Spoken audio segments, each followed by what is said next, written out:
നീ ഹോസ്പിറ്റലിൽ കാണിക്കാനുള്ള എല്ലാ പേപ്പേഴ്സും എടുത്തല്ലോ അല്ലേ? ആ എടുത്തു. ഇനിയിപ്പോ കുറച്ച് ദിവസങ്ങളേ ഉള്ളൂ നമ്മുടെ ഭാവിങ് വരാൻ. വീട്ടില് ഈ പ്രശ്നങ്ങളൊക്കെ നടക്കുന്നോണ്ട് മനസ്സറിഞ്ഞൊന്ന് സന്തോഷിക്കാൻ പോലും പറ്റുന്നില്ല. നമ്മുടെ കുഞ്ഞ് വരുന്നതോടെ എല്ലാ പ്രശ്നങ്ങളും തീരും. സന്ദീപ് നോക്കിക്കോ.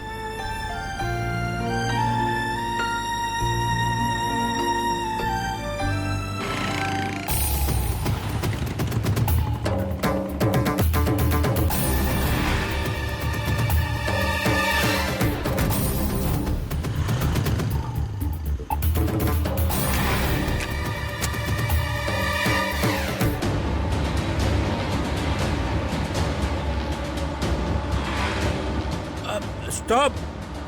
Stop! Stop!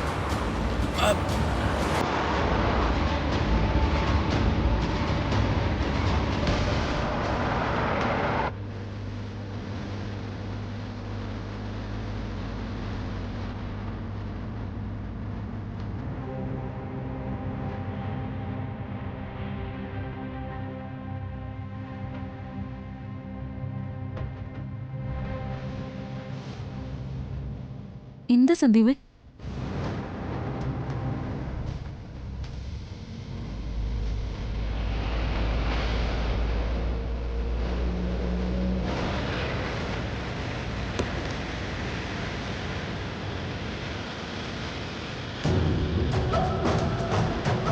എന്താ സന്ദീപ്? അത് ധനുഷിന്റെ അച്ഛനല്ലേ? താനയാളെ കണ്ടിട്ടില്ലല്ലോ. ആ നിൽക്കുന്ന അയാള് ധനുഷിന്റെ അച്ഛനോ? അയാളതിന് ബാങ്കിലെ വർക്ക് ചെയ്യുന്നല്ലേ പറഞ്ഞേ? അത് അയാള് തന്നെയാണോ? അതെ, ഇത് അയാള് തന്നെയാ. താൻ ഇറങ്ങ. അയാളെ ഇപ്പൊ തന്നെ ഈ കോലത്തിൽ നന്ദേന്റെ മുന്നിൽ എത്തിക്കണം. നമുക്ക് ഇറങ്ങാം.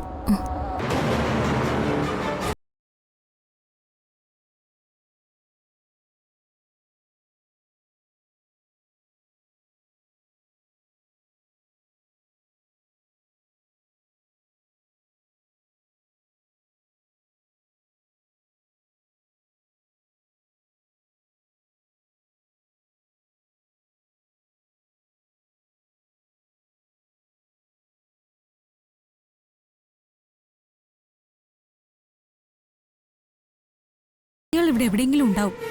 ആ ധനുഷ് എന്ന് പറയുന്നവന്റെ കള്ളത്തരം പൊളിക്കാൻ പറ്റിയ അവസരം. നമുക്ക് ഇവിടേക്കൊന്ന് അന്വേഷിച്ചു നോക്കാം. സന്ദീപ് വാ.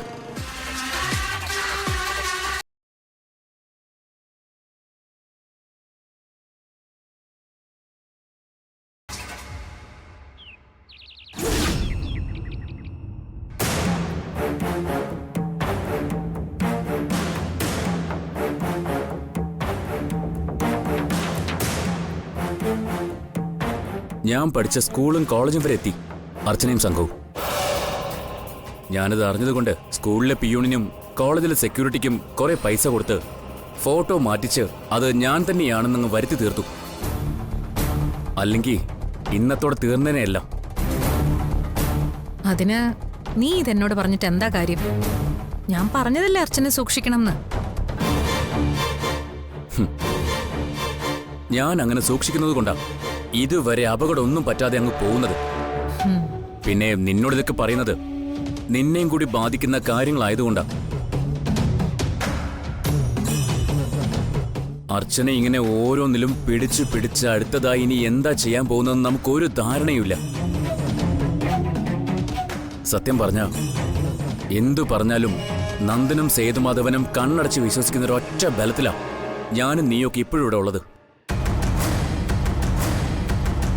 എന്റെ പുറകെയുള്ള അർച്ചനയുടെ അന്വേഷണം ഇനിയും തുടർന്ന ഇതുവരെ ചെയ്തത് മുഴുവൻ ഗോവിന്ദ.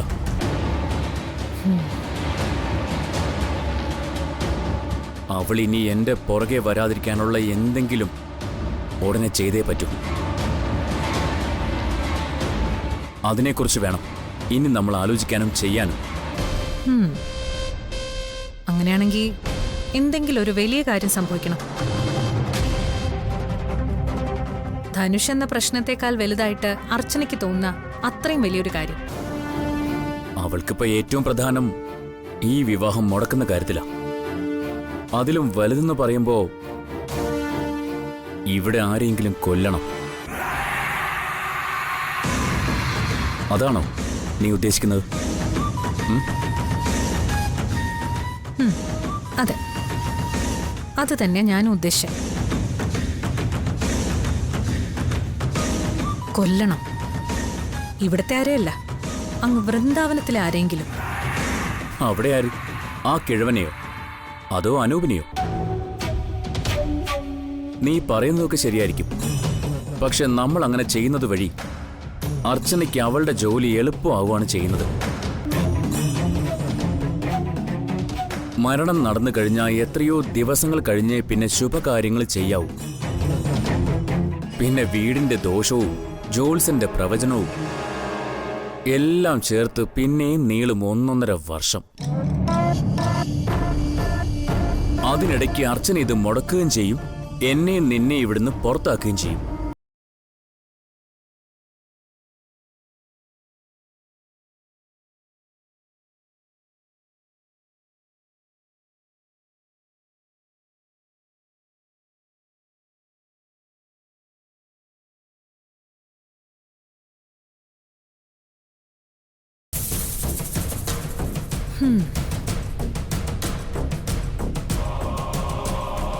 ഇനി ആരെങ്കിലും ഒരു ആക്സിഡന്റിൽ മരിച്ചാൽ തന്നെ അതിന്റെ അടിയന്തരവും ബലിയൊക്കെ കഴിഞ്ഞ് ഓരോന്നും ഒന്നെന്ന് തുടങ്ങണം. അപ്പോഴേക്കും ഈ ചൂടങ്ങ് ആറുകയും ചെയ്യും. ഈ ജീവിച്ചിരിക്കുന്നവര് മരിച്ചാലല്ലേ ബലിയും അടിയന്തരമൊക്കെ ഉള്ളൂ. പിന്നെ നീ ആരെയാ കൊല്ലാൻ പോന്നെ? ജീവനോടെ ഇല്ലാത്തവരെയോ? നിനക്ക് ശരിക്കും വല്ല വട്ടുണ്ടോ? എനിക്ക് വട്ടൊന്നുമില്ല, പക്ഷെ വട്ട് വരും. അർച്ചനയ്ക്ക് നല്ല മുഴുത്ത വട്ട്. ജീവിച്ചിരിക്കുന്നവരെ അല്ല കൊല്ലേണ്ടതെന്ന് ഞാൻ പറഞ്ഞത് വെറുതെ ഒന്നുമല്ല. ഒരു ജീവൻ അങ്ങനെ നാം വിട്ട് വരുന്നുണ്ട് ആതിരയുടെ വയറ്റിൽ. പുറത്തേക്ക് വരാൻ വ്യഗ്രത കൊള്ളുന്ന ആ നാമ്പിനെ നമ്മളങ്ങ് നശിപ്പിച്ചു കളയുന്നു. പുറത്തേക്ക് വരുന്നതിനെ ബലിയുള്ളൂ. അകത്തിരുന്ന് മരിക്കുന്നതിന് വേണ്ടി ഇതുവരെ ആരും ബലിയിട്ടിട്ടില്ല. നമ്മുടെ കാര്യങ്ങൾ മറന്ന് അർച്ചനയുടെ ശ്രദ്ധ തിരിക്കണമെങ്കിൽ ആ ഒരു വഴി മാത്രമേ ഉള്ളൂ. ആതിരയുടെ കുഞ്ഞിനെ നമുക്ക് നശിപ്പിക്കണം. തനിക്ക് കിട്ടാത്ത സൗഭാഗ്യം അനിയത്തിയിലൂടെ സാധിക്കാനിരിക്കുന്ന അർച്ചനയ്ക്ക്, ആതിര പ്രസവിക്കുന്ന കുഞ്ഞിനെ താലോലിക്കാൻ കാത്തിരിക്കുന്ന അർച്ചനയ്ക്ക് നമ്മൾ കൊടുക്കാൻ പോകുന്ന മുഴുവട്ട് അർച്ചനയ്ക്ക് മാത്രമല്ല, നെല്ലിശ്ശേരി സേതുമാധവൻ ഉൾപ്പെടെ എല്ലാവർക്കും. 5 ദിവസം, കേവലം ഒരു 5 ദിവസത്തിനപ്പുറം അർച്ചനയും ആതിരയും ഒഴികെ മറ്റാരും മനസ്സിൽ സൂക്ഷിക്കാത്ത ആ ദുഃഖത്തിനിടയിൽ നിന്റെയും സ്നേഹയുടെയും വിവാഹം. അത് നടത്തിയെടുക്കാനുള്ള മിടുക്കൊക്കെ ഈ അവന്തികയ്ക്കുണ്ട്.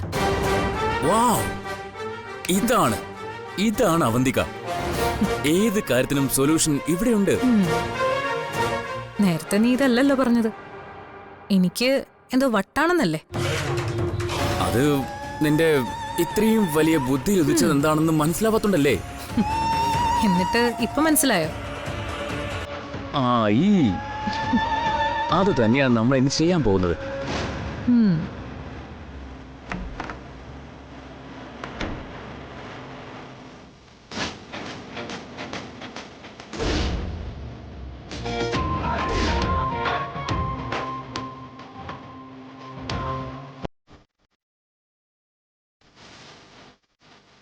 ഈ വശത്തുള്ള CCTV ഓഫാണെന്ന് കണ്ടപ്പോഴേ മനസ്സിലായി കള്ള ഭർത്താവിന്റെ അടുത്തേക്ക് വന്നു കാണുമെന്ന്.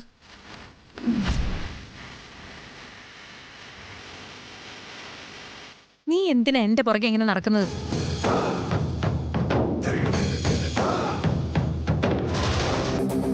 നിന്നോട് ഞാൻ പലപ്പോഴും പറഞ്ഞിട്ടുള്ളതാ എന്റെ സ്വകാര്യ കാര്യങ്ങളിൽ ഇടപെടാൻ വരരുതെന്ന്. ഞാൻ നിങ്ങളുടെ സ്വകാര്യതയിലേക്ക് വലിഞ്ഞു കയറി വന്നതൊന്നും അല്ല. എന്റെ ചേച്ചി ഏതുവരെ അധപ്പതിച്ചോന്നൊന്ന് അറിയാൻ വന്നതാ. ഒരു സ്ത്രീ എന്ന രീതിയില് അധപ്പതിക്കാൻ ഇനി ഇല്ലാന്ന് എനിക്കറിയാം. എങ്കിലും വഴിപിഴച്ചു പോയതില് വിഷമമുണ്ട് ഈ അനിയത്തിക്ക്. ചേച്ചിയുടെ അധപതനത്തിന്റെ കണക്കെടുക്കാൻ തൽക്കാലം അനിയത്തി മെനക്കെടണ്ട. ഇവള് നിന്റെ അനിയത്തി തന്നെയാണോ അവന്തികെ? നമ്മളോടൊപ്പം ഒരു കാര്യത്തിനും ഇവള് സഹകരിക്കുന്നില്ലല്ലോ. ഏത് കാര്യത്തിനാ ഞാൻ നിങ്ങളോടൊപ്പം സഹകരിക്കേണ്ടത്? ചേച്ചിയും സ്നേഹയും സഹകരിക്കുന്ന പോലാണോ?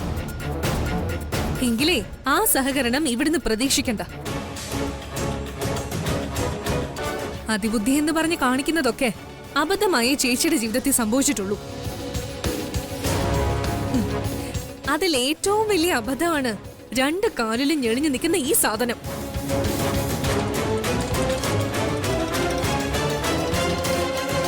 ഞാൻ ഇതും പറഞ്ഞ് പുറകെ നടക്കുന്നത് ഇഷ്ടമല്ലാന്ന് എനിക്കറിയാം. എങ്കിലും കേട്ടിട്ട് നന്നാവുകയാണെങ്കിൽ ആയിക്കോട്ടെ എന്ന് കരുതിയിട്ടാ.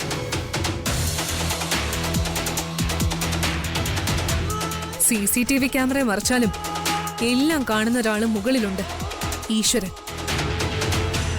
അത് മറന്നൊന്നും ചെയ്യരുത്. ദേ,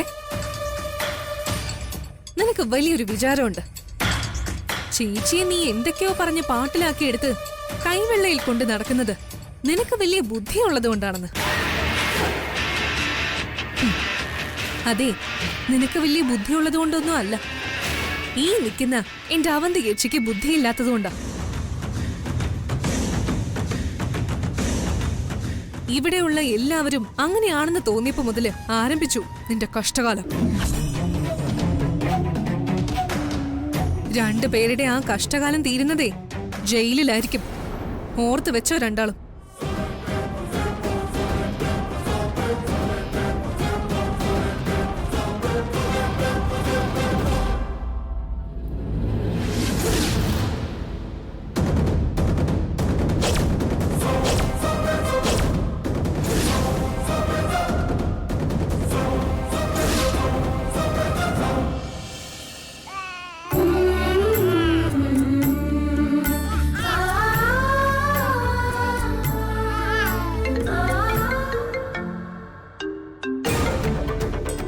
ഹലോ ചേച്ചി, ഞാനൊരു അത്യാവശ്യ കാര്യം പറയാൻ വേണ്ടിയാ വിളിച്ചത്. എന്താ മോളെ?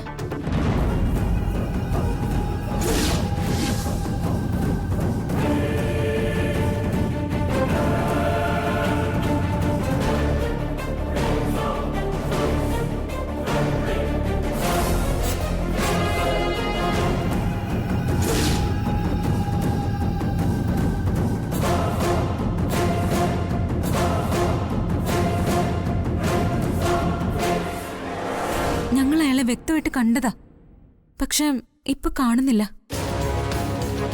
ഞാനും സന്ദീപ് ഇപ്പൊ അയാളുടെ പുറകെ പോയിക്കൊണ്ടിരിക്കുവോ. അയാളെ നീ കണ്ടു എന്നുള്ളത് ഉറപ്പല്ലേ? ആ, ഇനി അയാളുടെ പുറകെ ഒന്നും പോണ്ട. ഒന്നാമത് നീ ഈ അവസ്ഥയിലാ. നമ്മള് കരുതുന്ന പോലൊന്നും ആയിരിക്കില്ല അവരൊക്കെ. അതുകൊണ്ട് നിങ്ങൾ തിരിച്ചു വരാൻ നോക്ക്. നോക്കട്ടെ ചേച്ചി, അയാൾ ഇവിടെ എവിടെയെങ്കിലും ഉണ്ടെങ്കിൽ ഞങ്ങൾ അയാളെ കണ്ടുപിടിക്കും. ഒന്ന് ശ്രമിച്ചു നോക്കട്ടെ. അയാളെ കിട്ടിയ എല്ലാ കള്ളക്കളികളും നമുക്ക് പൊളിക്കാൻ പറ്റും. മോളെ നീ ചേച്ചി പേടിക്കണ്ട, ഒന്നും സംഭവിക്കില്ല. ഞാൻ തിരിച്ചു വിളിക്കാവേ.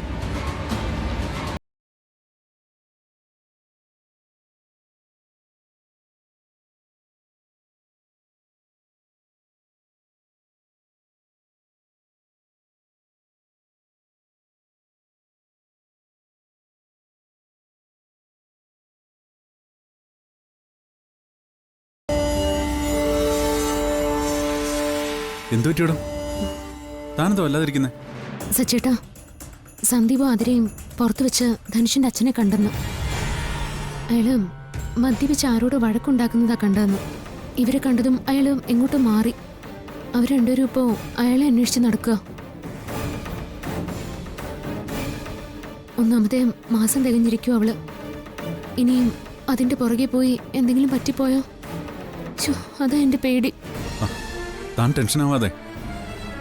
ആതിര ഒറ്റയ്ക്കല്ലല്ലോ, സന്ദീപും കൂടെയില്ലേ, അവൻ നോക്കിക്കോളൂ അവളെ. ആ, കണ്ടത് അയാൾ തന്നെയാണെന്ന് ഉറപ്പാണോ ആതിരയ്ക്ക്? ഉറപ്പാ. ആതിര അയാളെ കണ്ടിട്ടില്ലെങ്കിലും സന്ദീപിന് നല്ലതുപോലെ അയാളെ അറിയാലോ. അങ്ങനെ ഒരാള് മദ്യപിച്ച് റോഡിൽ വഴക്കുണ്ടാക്കുന്നൊക്കെ പറഞ്ഞ അതില് അത്ഭുതപ്പെടാൻ മാത്രം ഒന്നുമില്ല സച്ചേട്ടാ. അയാള് ധനുഷിന്റെ അച്ഛനൊന്നും അല്ല. അതെ, എനിക്ക് നേരത്തെ ഉള്ള സംശയം തന്നെ ആയിരുന്നു അത്. ആ സ്ത്രീയും അയാളും ധനുഷിന്റെ ഡ്യൂപ്ലിക്കേറ്റ് അച്ഛനും അമ്മയോ? ഏതൊക്കെ രീതിയിലാ അവൻ നമ്മളിപ്പോ കബളിപ്പിച്ചുകൊണ്ടിരിക്കുന്നത്. പക്ഷേ ഒന്നിനും നമുക്ക് തെളിവില്ലല്ലോ. അവൻ പറയുന്നത് മാത്രം വിശ്വസിക്കുകയും അവനെടുത്ത് തലയിൽ വെച്ച് കബളിപ്പിക്കപ്പെടാൻ നിന്നുകൊടുക്കുകയും ചെയ്യുന്ന ആൾക്കാര് ഈ വീട്ടിൽ തന്നെ ഉള്ളപ്പോ നമുക്ക് മറ്റൊന്നിനും ആവില്ലല്ലോ സച്ചേട്ടാ. റോഡിൽ വെച്ച് അയാളെ ആ രീതിയിൽ അവർ കണ്ടു എന്ന് പറഞ്ഞ സ്ഥിതിക്ക് ബോധ്യമായ പല കാര്യങ്ങളിൽ ഇതിപ്പോ ഒന്നുകൂടി ആയെന്ന് മാത്രം.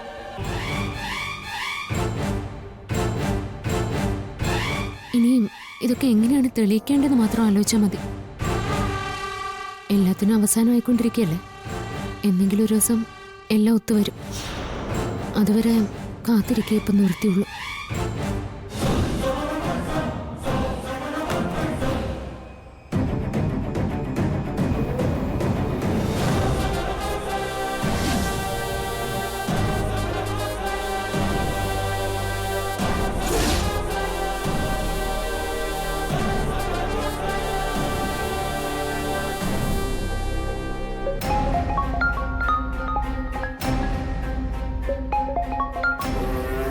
ഹലോ,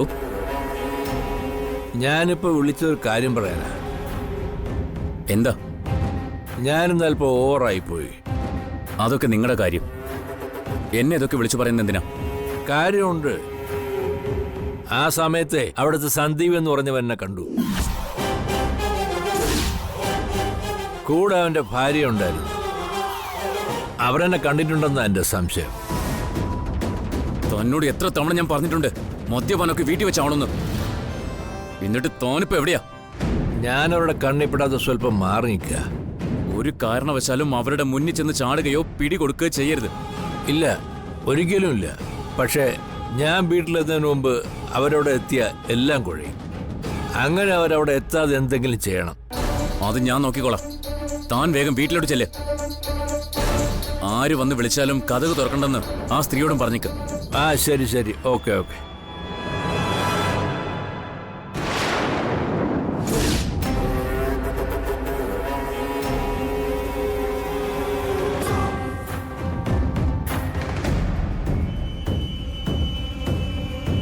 ആ ആതിരയുടെ ഗർഭം അലസിപ്പിക്കാനുള്ള വഴിയാണ് നമ്മൾ ആദ്യം ചെയ്യേണ്ടത്.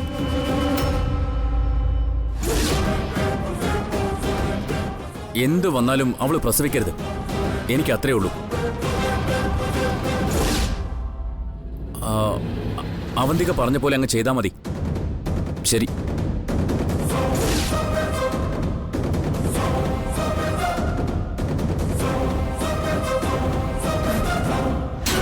അയാൾ ഇവിടെ എവിടെയെങ്കിലും ഉണ്ടെങ്കിൽ ഞങ്ങൾ അയാളെ കണ്ടുപിടിക്കും.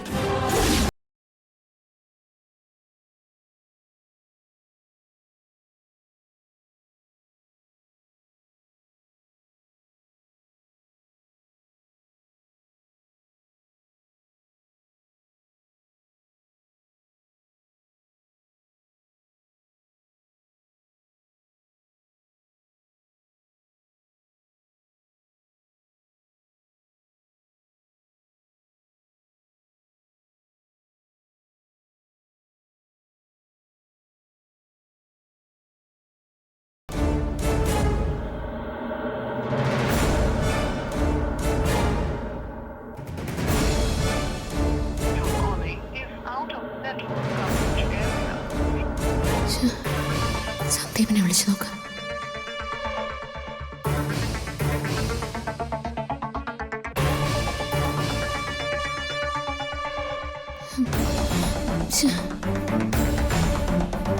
എന്താടാ?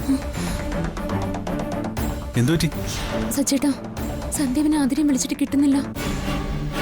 സച്ചേട്ടൻ ഒന്ന് കൂടെ വന്നേ, അവരെ നമുക്കൊന്ന് അന്വേഷിക്കാം. അന്വേഷിക്കാനോ? അതൊക്കെ ഞാൻ പറയാം. സച്ചേട്ടൊന്ന് വേഗം വന്നേ. ആ ഉം.